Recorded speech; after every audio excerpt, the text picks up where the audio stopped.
Tom, we haven't heard from you, but I know you've got a very, very powerful story. I wonder if you wouldn't mind just sharing that with us.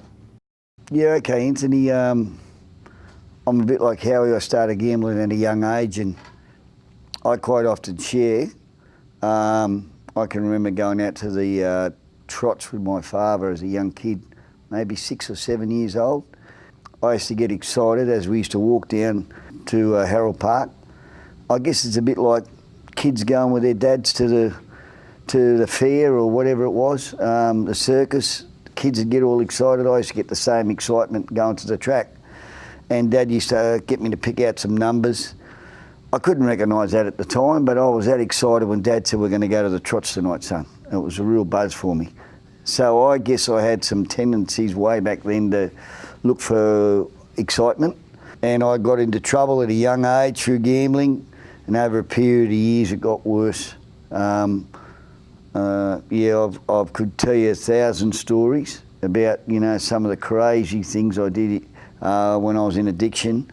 And I'm a pretty rational, even-tempered sort of bloke, but when I'm in addiction, yeah, I was just, you know, totally opposite. Like, you know, a lot of times I stole off family members, broken promises, yeah, some crazy stuff. I had a house and lost a house, sold all furniture, just absolute madness. People used to say to me, "Why don't you just stop? Why don't you pull your socks up? Can't you see what you're doing?" You know, it was how I used to feel about myself. I used to feel that terrible after I lost. I said, "That's it. I'll never ever do that again. I'll swear on my parents' life that's the last time that's ever going to happen." And then 2 days later, I'd come into some money, and all that pain and misery I'd forget. As soon as I had money, I thought, if I can, this time it'll be different. And it just sort of, you know, days turned into weeks, into months, and into years, and it's a real tough life, Anthony, you know, living in addiction.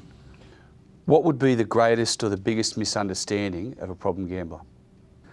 I guess now, and Rob Hunter speaks about it, now the medical profession have understood, and how he touched on it about our brains being wired differently, that the medical profession now look on compulsive gambling as an illness, where for years and years, I think in 1930 something, they said alcoholism, it's a sickness, it's a medical sickness, and now the medical profession have understood that compulsive gambling, once you cross over into that line, it is a sickness. It's not a weakness. It's not about being strong or willpower.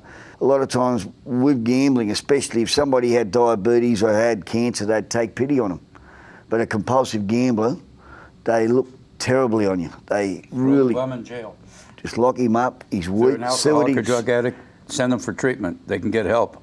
If they're a gambler, put them in jail if they committed an illegal act. That's been a huge misconcept, hasn't it? Mm-hmm. It still is, I think, mostly. But the American journalist for Dr. Zavani, since the 1980s, treated problem gambling as a medical illness, which is, that's possibly the reason why AA is just so far ahead, so far with treatment and people's perception. GA says it, I think, very well, and the third paragraph on page 2 of the booklet that they give every new member that comes in, it says, "Most of us have been unwilling to admit we were real problem gamblers. No one likes to think that they're different from their fellows. Therefore, it's not surprising that our gambling careers have been characterized by countless vain attempts to prove we could gamble like other people. The idea that somehow, someday we will control our gambling is the great obsession of every compulsive gambler. The persistence of this illusion is astonishing. Many pursue it into the gates of prison, insanity, or death." Those are powerful words. Great obsession that we can control our gambling. They keep believing they can control it, and it's going to drive them to prison, insanity, or death.